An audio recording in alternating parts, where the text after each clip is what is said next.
जो पहला क्वेश्चन आपके सामने था इस पेपर का, इसमें लैंथेनाइड फैमिली के कुछ आयन्स का आपके पास लिस्ट दिया हुआ है और बोला गया है किस आयन में 4 अनपेड इलेक्ट्रॉन होगा।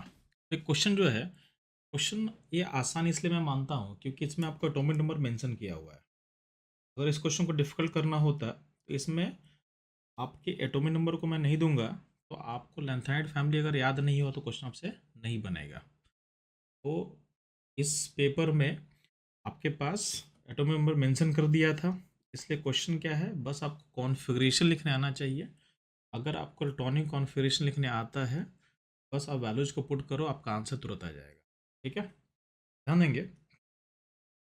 हम बात करते हैं सीरियम का। तो सीरियम का जो कॉन्फ़िगरेशन होता है एक्स सी, ठीक है, पहले 6s2 फिलअप होगा, फिर इसमें क्या होता है 4f का फिलअप होता है तो 4f1 और 5d1 चला जाता है। एक्सेप्शन होता है तो यहाँ पे d1 बोलते हैं हम लोग। ठीक, अगर आपको नहीं पता तो कोई दिक्कत नहीं है, क्योंकि जब आप आयन बनाओगे तो ऑलरेडी आपका ये सब इलेक्ट्रॉन निकल जाता है। अब इसमें आप इसको अरेंज कर लो अपने हिसाब से।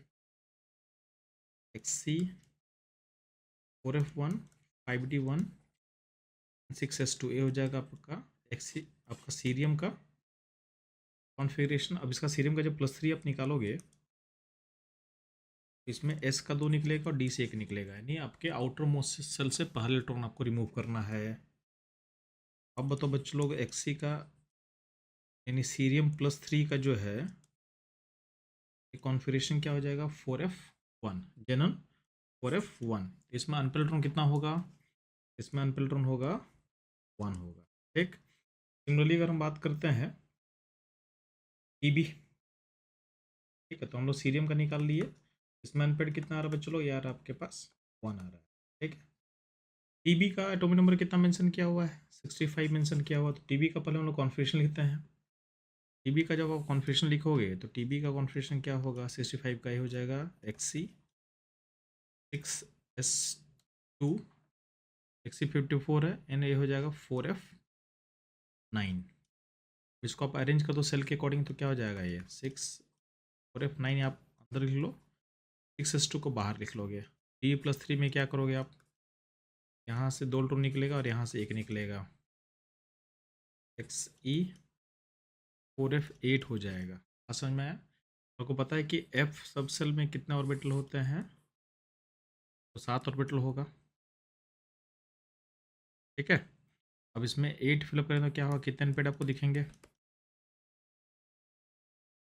यहाँ पे 7 हो गया, ये 8वां हो गया, तो अल्टीमेटली अनपेड कितना आपको दिख रहा है, तो अनपेड आपको दिख रहा होगा इसमें 6 अनपेड दिख रहा होगा। अनपेड इलेक्ट्रॉन कितना होगा इसमें 6 हो जाएगा। ठीक, अगर हम बात करते हैं HO+3, HO का एटॉमिक नंबर कितना दिया हुआ 67 दिया हुआ है। फर्स्ट स्टेप में क्या करेंगे, हम HO का लिखेंगे कॉन्फ़िगरेशन। HO कॉन्फ़िगरेशन क्या होगा, हो जाएगा जेनन 6s2 जाएगा 11। ठीक, पर इनका तो सेल के अकॉर्डिंग तो क्या हो जाएगा, सेल के अकॉर्डिंग हो जाएगा जेनन 4f11 6s2। HO+3 आप अगर निकालो तो इसमें क्या होगा, पहले S से निकलेगा फिर F से निकलेगा, ये कन्वर्ट हो जाएगा इसमें, ये हो जाएगा XeF। F में चूंकि 7 ऑर्बिटल होते हैं, लिख लेंगे हम लोग एक बार। ठीक है, इसको 10 को फिलअप करते हैं तो 1 2 3 4 5 6 7 9। इसमें अनपेड कितना दिख रहा है आप लोग को, अनपेड आपको 4 दिखेगा। ठीक, इस क्वेश्चन का जो करेक्ट आंसर होगा ये होगा ऑप्शन 2। समझ में आया? अगर आप एनडी का निकाल कर देखो तो भी देख लेते हैं, कोई दिक्कत नहीं है। इस इस सेशन में हम लोग सिर्फ क्या कर रहे हैं, क्वेश्चन सॉल्व नहीं कर रहे हैं, हम लोग एग्जैक्ट एनालिसिस कर रहे हैं। अगर क्वेश्चन सॉल्व करके निकलना होता तो हम लोग बहुत फास्ट तरीके से सॉल्व कर सकते हैं, बट हम लोग हर ऑप्शन को एनालाइज करेंगे ताकि इन फ्यूचर अगर आपका सॉल्यूशन देखो तो आपको समझ में आए कि इस क्वेश्चन में क्या क्या आपका डिमांड था। एनडी अब जब देखोगे तो एनडी का एटॉमिक नंबर कितना दिया हुआ है 60 दिया हुआ है। ठीक, 60 दिया हुआ था, 60 का कॉन्फ़िगरेशन पर लिखते हैं हम लोग। एनडी का कॉन्फ़िगरेशन क्या होगा, ये हो जाएगा जेनन पहले भरेंगे 6s2 को, ठीक है, फिर 4f4 होगा, ये हो जाएगा 60 का। nd+3 का क्या होगा, हम सेल को अरेंज करके देखेंगे, पहले s से रिमूव होगा, फिर f से रिमूव होगा, ये हो जाएगा जनरल 4f3 हो जाएगा।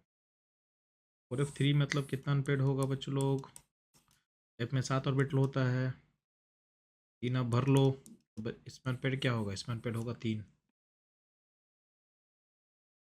एचओ में अनपेड कितना गया था, 4 आ चुका।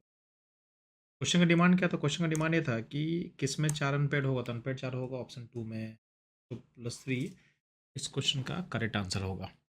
ये क्वेश्चन का लेवल जो है, क्वेश्चन आसान इसलिए मैं बोलूँगा क्योंकि एटॉमिक नंबर मेंशन किया हुआ था। क्वेश्चन को डिफिकल्ट करना होता तो एटॉमिक नंबर को हम अगर इसमें हटा देंगे तो एक क्वेश्चन डिफिकल्ट हो जाता।